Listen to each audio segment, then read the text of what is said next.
Timbalan Presiden PKR, Rafizi Ramli berkata, dia geli hati dengan cubaan lucu untuk membandingkan penahanan Menteri Besar Kedah Muhammad Sanusi Madnor dengan penahanan Presiden PKR Anwar Ibrahim pada 1998. Rafizi berkata, Anwar mengalami penderaan semasa penahanannya dan menghabiskan beberapa hari dalam tahanan tanpa bicara sebelum dibawa ke mahkamah atas pertuduhan yang direka. Sebaliknya, kata Rafizi, Sanusi hanya ditahan sebentar untuk didakwa di mahkamah.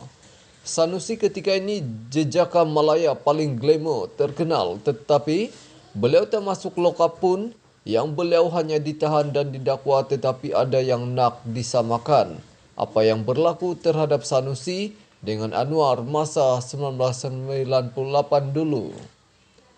Kalau ada orang sepak rajang Sanusi, itu lainlah katanya.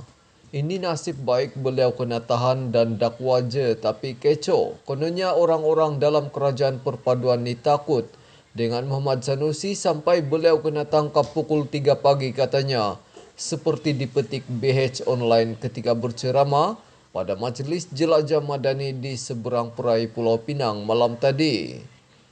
Pada 1998, Anwar ditangkap di rumahnya ketika itu di Bukit Damansara, Kuala Lumpur oleh anggota polis berpakaian balaklava pada 21 September 1998.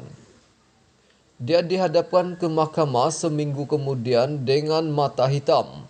Mahkamah kemudiannya mendapati Ketua Polis Negara ketika itu, Rahim Noor, bersalah kerana memukul Anwar.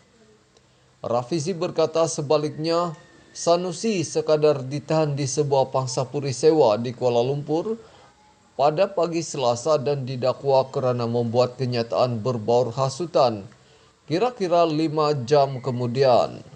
Sepanjang urusan itu, Sanusi tidak digari. Menurut Ketua Polis Negara Razarudin Hussain, pihak keselamatan tidak mempunyai pilihan selain menahan Sanusi pada awal pagi kerana panggilan telefon mereka kepada Sanusi dan pegawainya ditolak.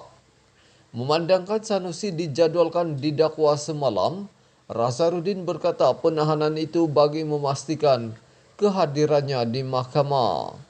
Sementara itu, Rafizi berkata cukup pelik apabila pemimpin Perikatan Nasional PN seperti Sanusi boleh membuat kenyataan yang menyinggung institusi diraja, walaupun menggembar-gemburkan diri mereka sebagai pejuang Melayu. Pelik, mereka PN yang menunjukkan diri sebagai parti memperjuangkan Melayu Islam didakwa atas kesalahan menghina raja.